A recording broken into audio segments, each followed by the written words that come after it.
Hello everyone, perfection है इसमें आप सभी का स्वागत है। फ्रेंड्स, हम लोग करेंट अफेयर्स की सीरीज़ को कर रहे थे और इसके अंतर्गत हमने सबसे पहले नेशनल शुरू किया था और नेशनल का जो फर्स्ट क्लास था वो आपने कल देखा होगा। आज दूसरी क्लास की ओर बढ़ते हैं और इसके अंदर फिर हम लोग लगभग 40 टॉपिक्स को करेंगे।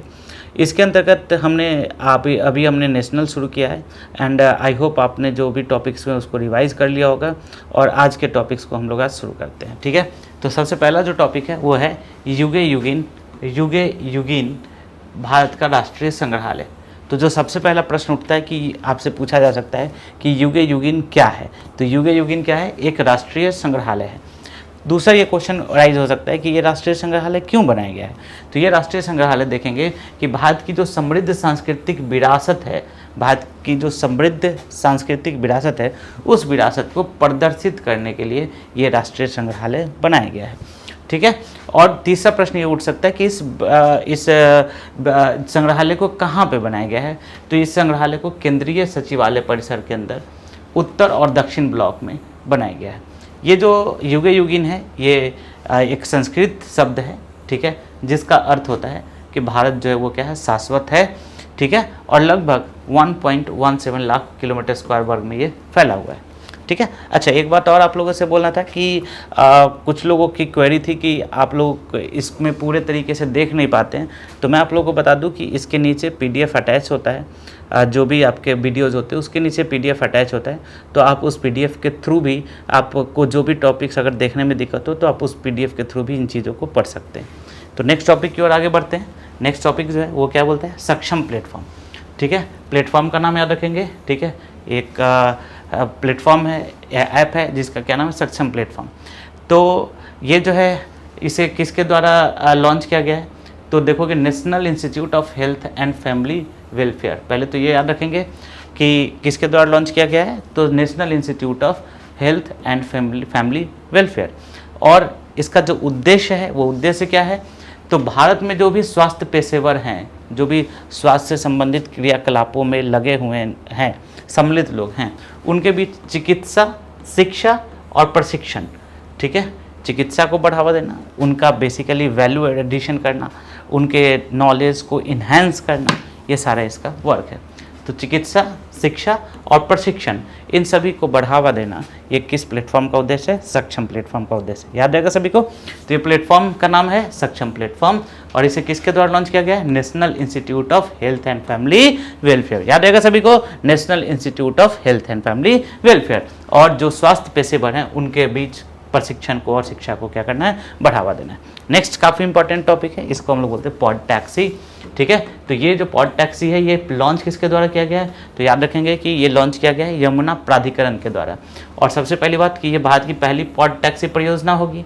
अब क्वेश्चन ये राइज होता है कि पॉड टैक्सी होता क्या है? तो बेसिकली ये परिवहन का एक साधन है जो कि क्या है, जो कि पर्यावरण अनुकूल है। बेसिकली इसके अंतर्गत जो होता है वो आप देखेंगे कि इलेक्ट्रिसिटी के थ्रू परिवहन होता है और इससे जो कार्बन का उत्सर्जन होता है वो अपेक्षाकृत क्या होता है? कम होता है। तो सबसे पहली बात कि ये जो है ये उन्नत तरीका है, परिवहन का उन्नत तरीका, जो कि मैंने आपको बताया, स्वचालित है और पर्यावरण के अनुकूल है। ठीक है, ये किसके अनुकूल है? पर्यावरण के अनुकूल है, मतलब एमिशन इससे क्या होगा? कम होगा। किससे चलता है? तो बिजली से चलता है, अभी मैंने आपसे डिस्कस भी करा। ठीक है, और ये कहाँ से कहाँ तक चलेगा? तो ये याद रखना आपको, नोएडा अंतर्राष्ट्रीय हवाई अड्डे से फिल्म सिटी के बीच चलेगा। ये इंपॉर्टेंट क्वेश्चन है कि नोएडा से फिल्म सिटी के बीच में चलेगा, जिसका नाम क्या है? Pod taxi. ठीक है, याद रहेगा सभी को। तो 3 बातें किसके द्वारा लॉन्च की गई है? यमुना प्राधिकरण के द्वारा, फर्स्ट पॉइंट। दूसरा, ये भारत की पहली पॉड टैक्सी परियोजना है।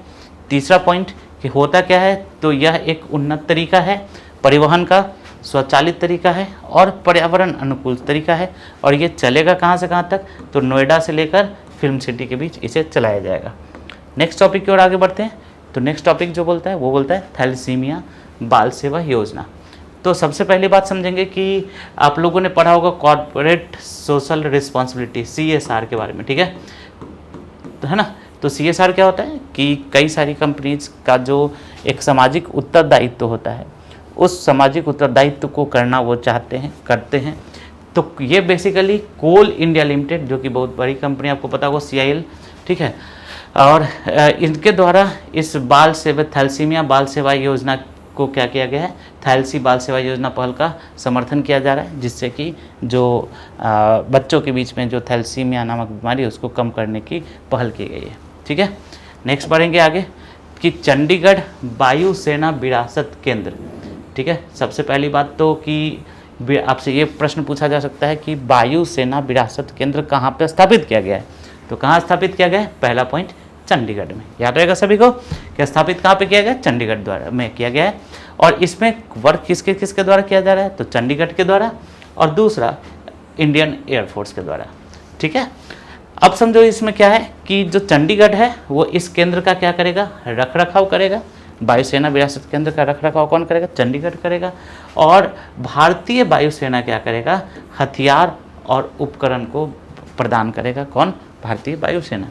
और इसका उद्घाटन किसके द्वारा किया गया है, राजनाथ सिंह के द्वारा इसका उद्घाटन किया गया। ठीक है, 4 बातें याद रखेंगे। सबसे पहला पॉइंट कि वायुसेना विरासत केंद्र कहाँ पे एस्टैब्लिश किया गया, चंडीगढ़ में। उद्घाटन किसके द्वारा किया गया, राजनाथ सिंह के द्वारा। तीसरा पॉइंट कि इसका रखरखाव कौन करेगा, तो जो चंडीगढ़ केंद्र शासित प्रदेश है वो, और उसके अंदर जो उपकरण है वो किसके द्वारा लाया जाएगा, तो वो भारतीय वायुसेना के द्वारा लाया जाएगा। याद रखेंगे सभी लोग। नेक्स्ट टॉपिक है railway war room. Railway war room, तो ये जो रेलवे वार रूम है इसकी स्थापना किसके द्वारा की गई है, रेल मंत्रालय के द्वारा। पहला पॉइंट कि रेलवे वार रूम की स्थापना किसके द्वारा की गई है, रेल मंत्रालय के द्वारा। ठीक है, याद रहेगा सभी को। अब ये है क्या, इसका मोटिव क्या है, इसको समझते हैं कि ये रेलवे वार रूम का मोटिव क्या है, इसका उद्देश्य क्या है। तो इसका जो उद्देश्य है, ये उद्देश्य है कि जनता की शिकायतों, याद रखेंगे सभी लोग, कि जनता की शिकायतों का त्वरित निदान करना, जल्दी से जल्दी उसका क्या करना, सॉल्यूशन करना, ये क्या है, रेलवे वार रूम का ये इसका मोटिव है।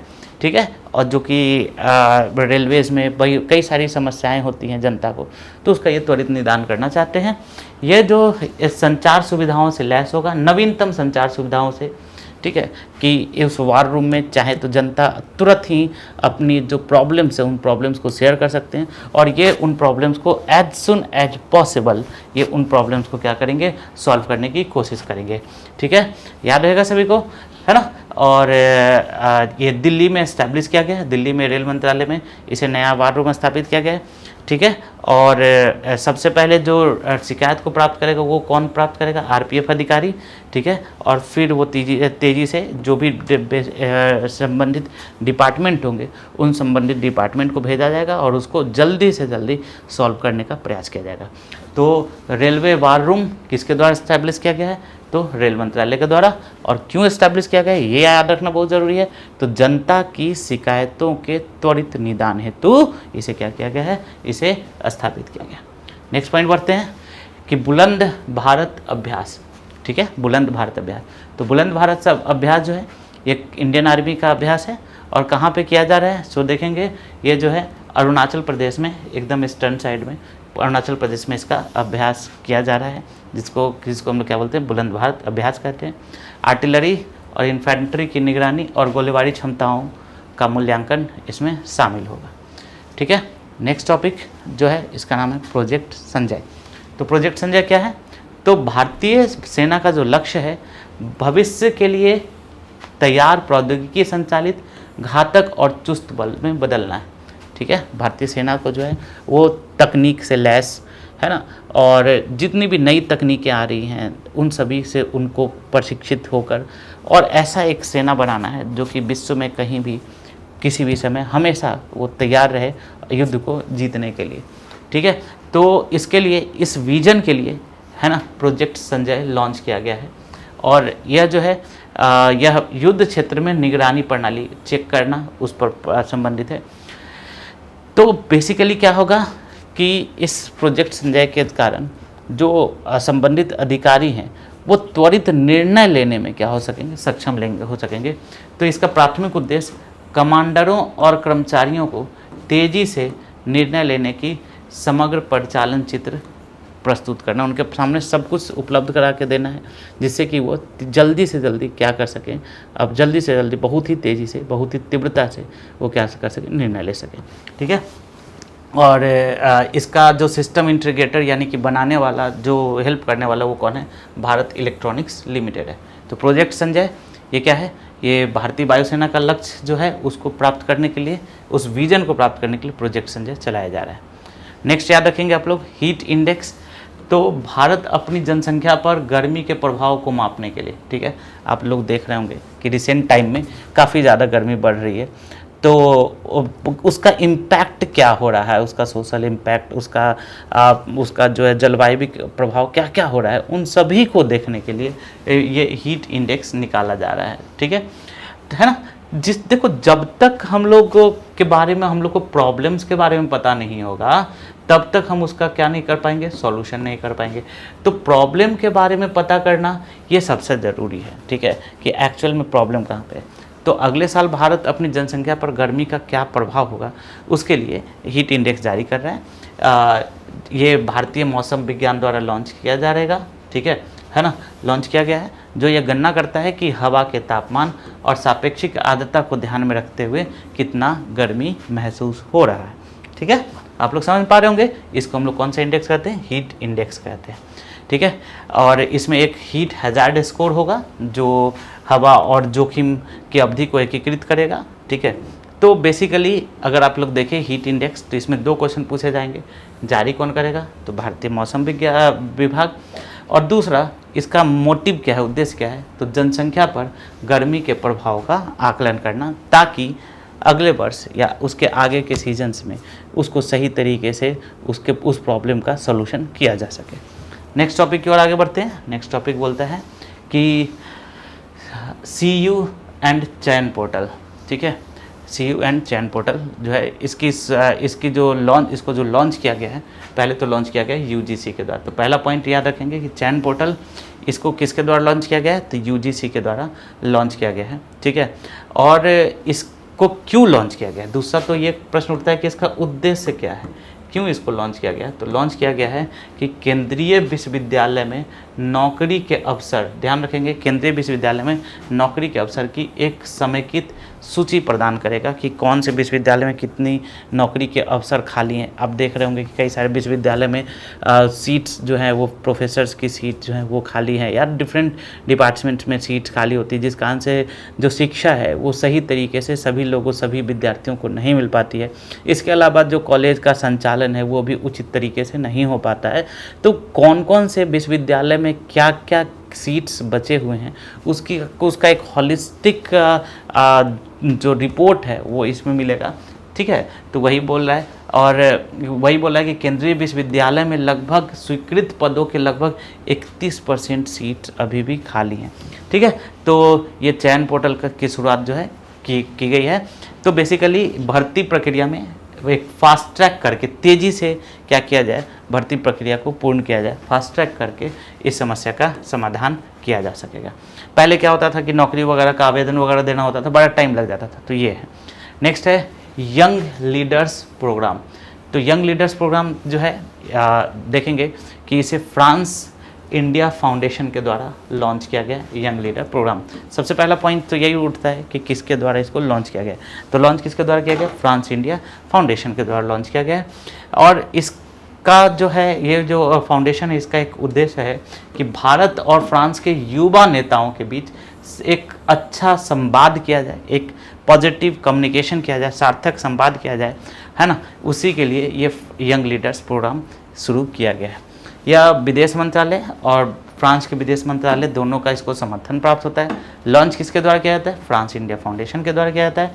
और इसका जो उद्देश्य होता है वो होता है कि व्यवसाय, राजनीति, खेल और संस्कृति सहित विभिन्न क्षेत्रों के होनहार युवा नेताओं की पहचान करना और उनको आगे बढ़ाना, ये इसका मोटिव होता है, ठीक है।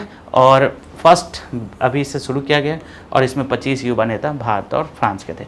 तो चीज़ों को एक बार फिर से रिवाइज करते हैं, समझते हैं कि क्या क्या हमने पढ़ा है। सबसे पहला हमने जो पढ़ा है युगे युगिन राष्ट्रीय संग्रहालय। तो ये युगे युगिन राष्ट्रीय संग्रहालय को कहाँ पे बनाया जा रहा है? तो केंद्रीय सचिवालय परिषद में।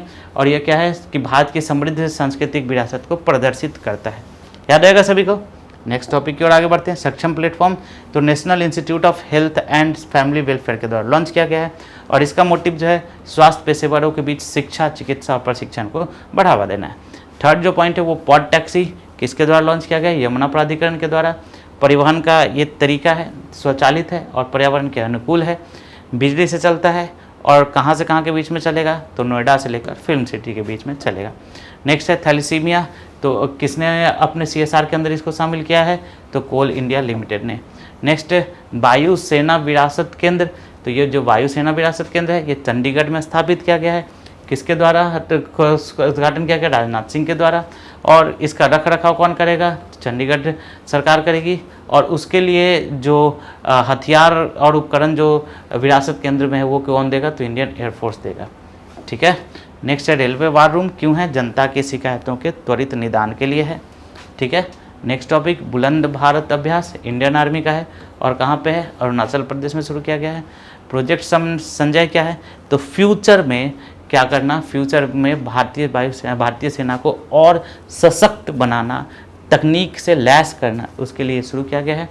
ठीक है। नेक्स्ट है हीट इंडेक्स, तो जनता के ऊपर क्या हीट का प्रभाव पड़ेगा उसका आकलन करना और इसको लॉन्च किया गया है भारतीय मौसम विज्ञान के द्वारा। ठीक है। नेक्स्ट है चयन पोर्टल, तो विश्वविद्यालय के अंदर जो भी सीट्स वगैरह खाली हैं उसके अंदर फास्ट ट्रैक कैसे भर्ती की जाए उसके लिए चयन पोर्टल है। नेक्स्ट है यंग लीडर प्रोग्राम, तो भारत और फ्रांस के युवा नेताओं के बीच में है और उनके बीच दोनों के बीच क्या करना है? कम्युनिकेशन को बढ़ाने के लिए यंग लीडर प्रोग्राम शुरू किया गया है।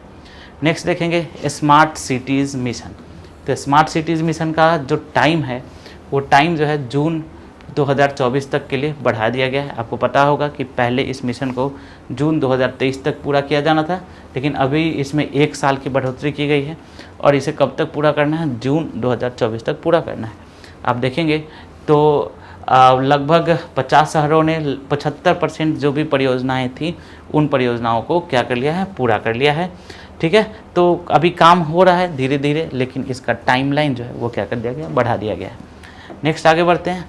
तो नेक्स्ट टॉपिक जो है वो 75 रुपये का स्मारक सिक्का जारी किया गया। ये देखेंगे पहले तो स्मारक सिक्का जारी किया गया है कितने रुपए का वो याद रखेंगे। सबसे पहले 75 रुपये का। दूसरा पॉइंट कब जारी किया गया? 25 मई को, ये याद रखेंगे। ठीक है। और अगर देखेंगे तो इसके अंदर क्या क्या है? तो 50% इस सिक्के के अंदर चांदी है, याद रखेंगे सभी लोग। 50% चांदी है, 40% जो है वो तांबा, 5% निकल और 5% जो है जस्ता है। 50% चांदी, 40% तांबा, 5% निकल और 5% जस्ता है। ठीक है।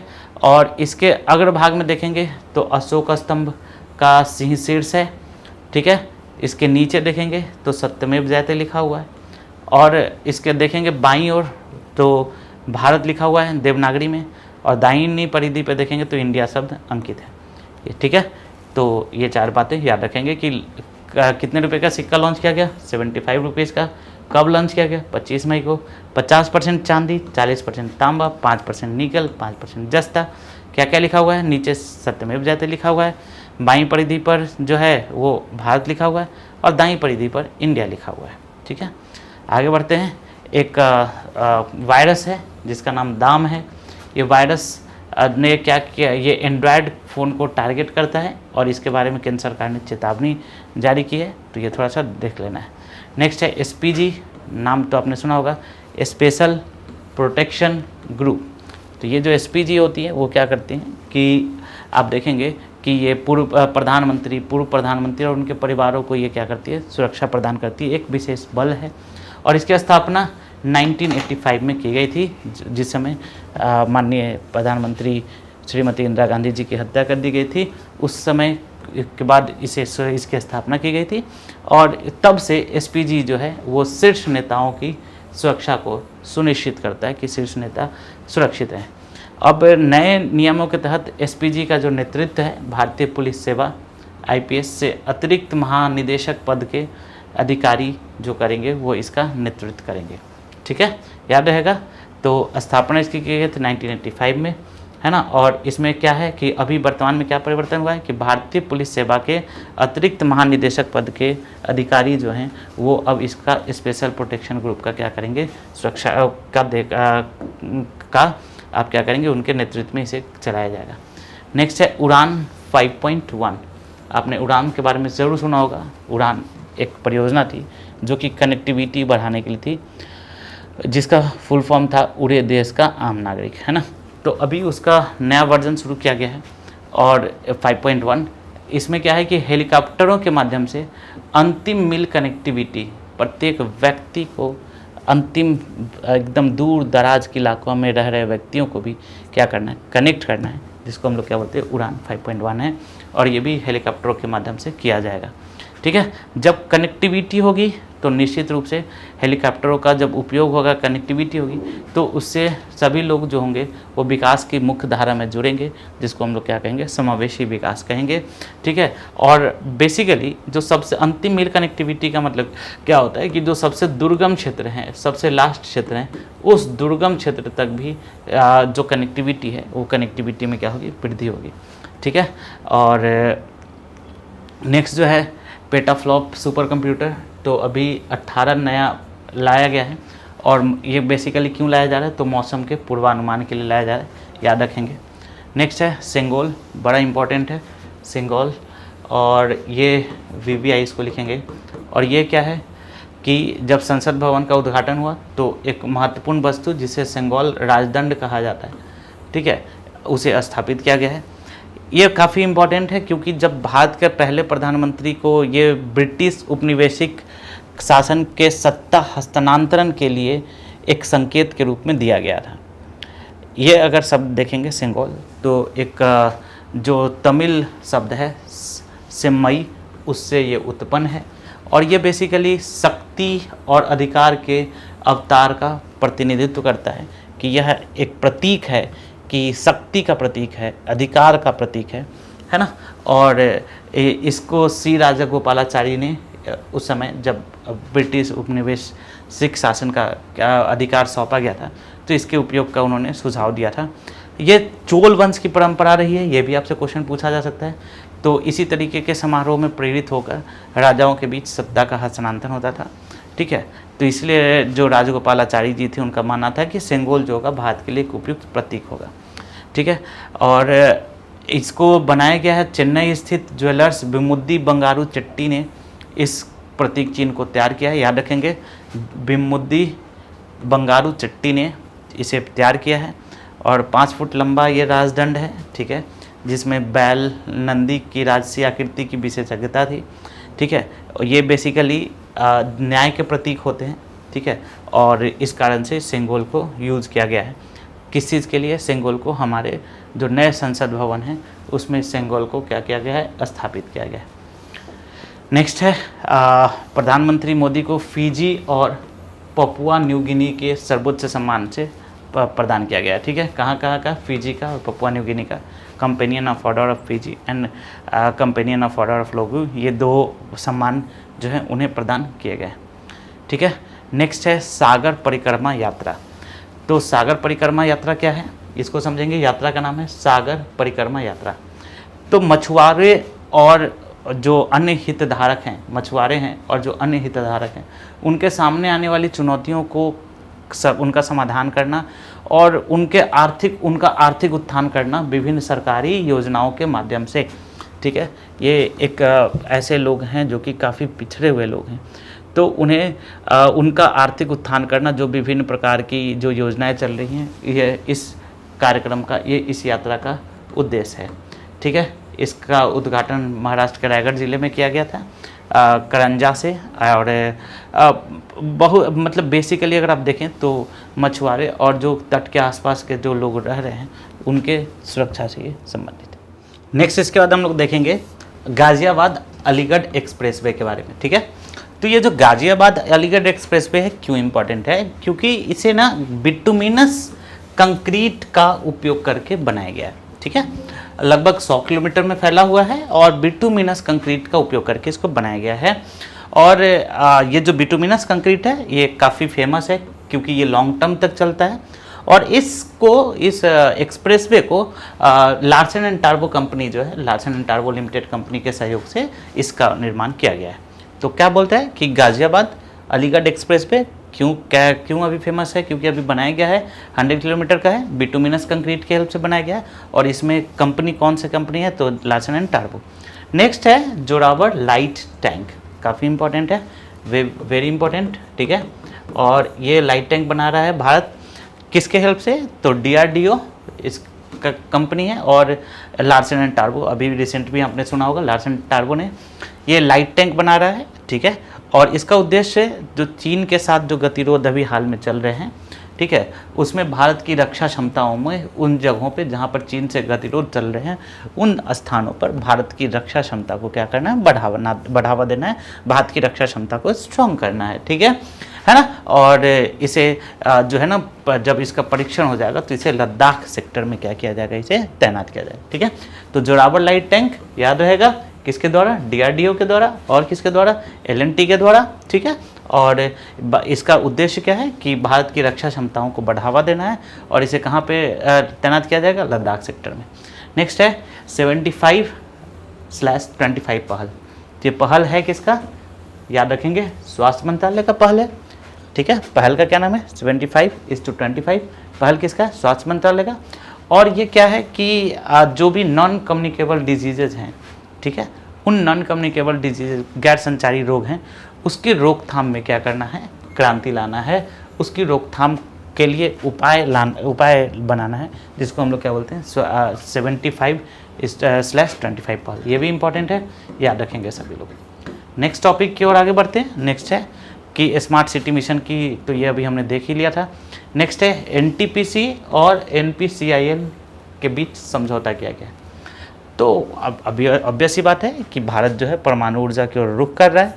NTPC थर्मल पावर है कंपनीज है, और NPCIL जो है, जो कि परमाणु ऊर्जा से संबंधित जो बिजली का उत्पादन है वो करती है। तो भारत में परमाणु ऊर्जा परियोजनाओं के विकास के लिए NPCIL के साथ एक समझौता कर रहा है, और इसमें जो है किसका यूज किया जाएगा? प्रेशराइज्ड हैवी वाटर रिएक्टर परियोजनाओं का विकास किया जाएगा। अभी रिसेंट में अगर देखेंगे तो चुटका एक MP के अंदर जगह है, और देखेंगे तो बांसवाड़ा, यहाँ पर दोनों जगहों पे परमाणु ऊर्जा परियोजना चलाई जा रही है PSWR मोड में। और अभी वर्तमान तक जो परमाणु ऊर्जा क्षमता है वो 6.78 गीगावाट है, ठीक है। तो याद रखेंगे इसको। नेक्स्ट है राजस्थान योग महोत्सव, ये भी हमने पहले देख चुके हैं हम लोग। नेक्स्ट है जन शक्ति प्रदर्शनी, इंपॉर्टेंट है ये भी। तो अभी आपको पता होगा कि मन की बात का 100th एपिसोड हुआ है, 100वां एपिसोड हुआ है, और इसके लिए, इसको मनाने के लिए, मन की बात के 100 एपिसोड को मनाने के लिए आप देखेंगे कि नई दिल्ली में national gallery of modern art, national gallery of modern art, ठीक है, में इस जनशक्ति प्रदर्शनी का उद्घाटन किया गया।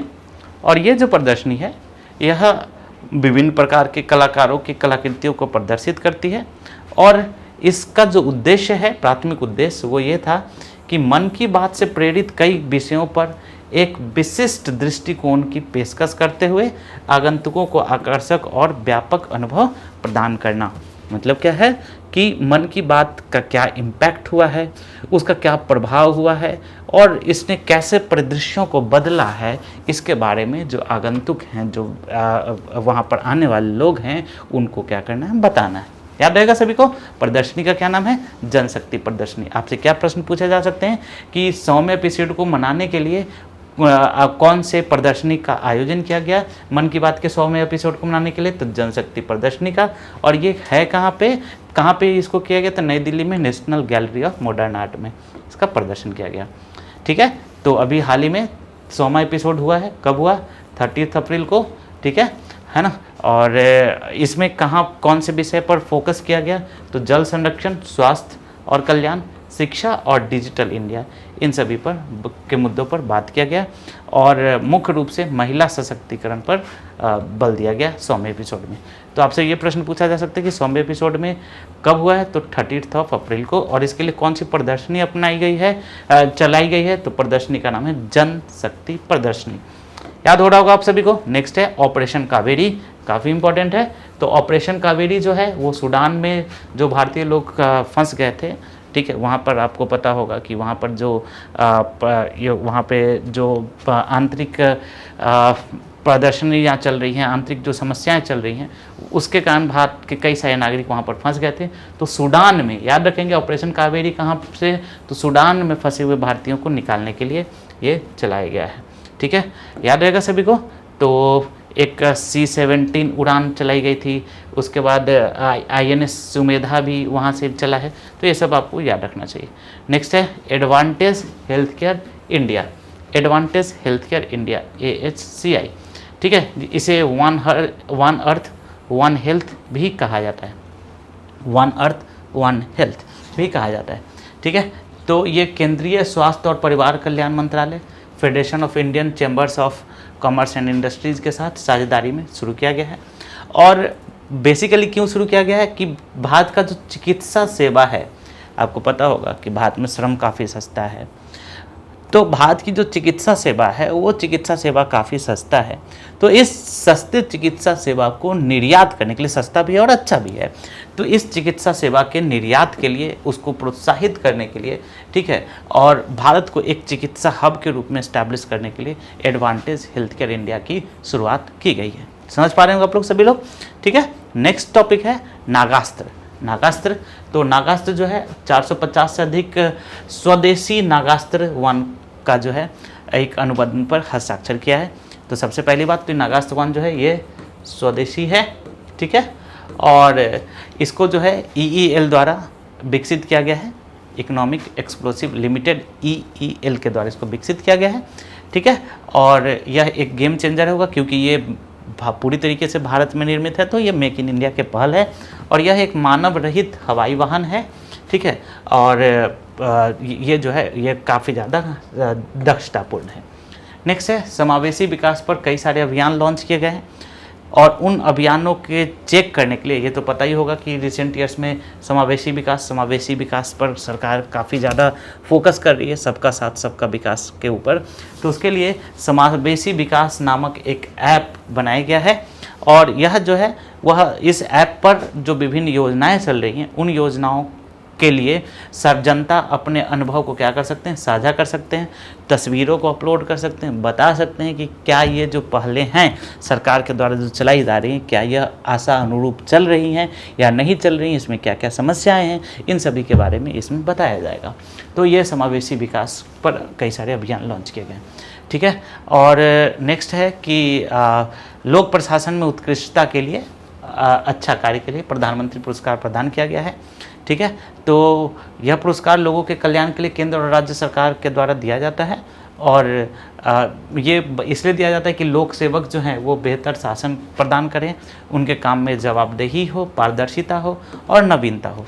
ठीक है, और उन सभी को कब सम्मानित किया गया, तो राष्ट्रीय सिविल सेवा दिवस कार्यक्रम में सम्मानित किया गया। सबसे पहले इसमें मिशन यूथ इनिशिएटिव, जो कि जम्मू कश्मीर प्रशासन के द्वारा चलाया जाता है, इसको नवाचार श्रेणी में पुरस्कार दिया गया है, ये थोड़ा सा याद रखेंगे आप लोग। नेक्स्ट है PTP NER स्कीम। PTP का मतलब हो गया promotion of tribal products from north east region.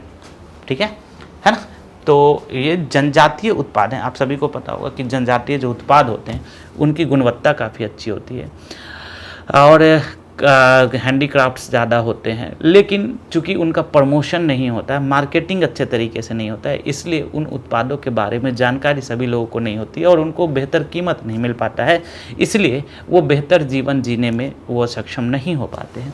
तो उनके उत्पादों के प्रचार के लिए ये स्कीम लॉन्च किया गया है। ठीक है, और इसके लिए जनजातीय कारीगर मेला लॉन्च किया जाएगा, ये आपको याद रखना चाहिए। ठीक है, इसका उद्देश्य विपणन दक्षता को, मार्केटिंग का जो स्किल्स है उसको बढ़ाना है, और जनजातीय कारीगरों की आजीविका के अवसरों को क्या करना है, मजबूत करना है। तो आपसे क्वेश्चन पूछा जा सकता है कि PTP NTR स्कीम किसी से संबंधित है, तो जनजातीय उत्पादों के क्या करने से, उसके उन जनजातीय उत्पादों के विपणन से और उसके मार्केटिंग से संबंधित है। ठीक है, याद रखेंगे सभी लोग। नेक्स्ट है नेशनल हेल्थ क्लेम्स एक्सचेंज। ठीक है, तो आयुष्मान भारत डिजिटल मिशन के तहत नेशनल हेल्थ क्लेम्स एक्सचेंज की भागीदारी के लिए आमंत्रित किया गया है, और यह एक पहल है जिसका उद्देश्य स्वास्थ्य दावों में अंतःक्रियाशीलता और दावा निपटान की प्रक्रिया को सुव्यवस्थित करना है। बात समझेंगे कि कई बार क्या होता है कि आप देखेंगे कि जो स्वास्थ्य सेवाओं के लिए कई बार क्या होता है कि कई सारे स्कीम्स होते हैं, ठीक है, कि उसमें क्या किया जाएगा, वापस से उनको पैसा दिया जाएगा, ठीक है।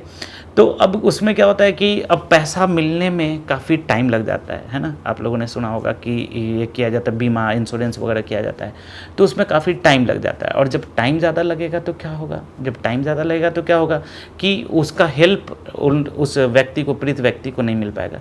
तो वही बोलता है कि जो दावा निपटान की प्रक्रिया है कि मेरे पास ये समस्या है और इसके लिए जो मैंने अपना पहले बीमा वगैरह जो भी कराया था उसको जल्दी से जल्दी क्या किया जाए, उसको वापस दिया जाए, तो उसमें लंबा समय लगने से उसका कोई फ़ायदा नहीं मिलता है। तो वही बोलता है कि दावा निपटान की प्रक्रिया, जो समस्या है उसको वापस करना, पैसे को वापस करना, को सुव्यवस्थित करना नेशनल हेल्थ क्लेम एक्सचेंज का ये मोटिव है। नेक्स्ट है ऑथोरिटी होल्डिंग सील्ड पार्टिकुलर्स, ठीक है। तो ये क्या कहता है कि ऑथोरिटी होल्डिंग, ये उद्योगों के अनुकूल सुधारों के प्रस्ताव को ये क्या दिया गया, मंजूर दिया गया। नेक्स्ट है नमन कार्यक्रम, ठीक है।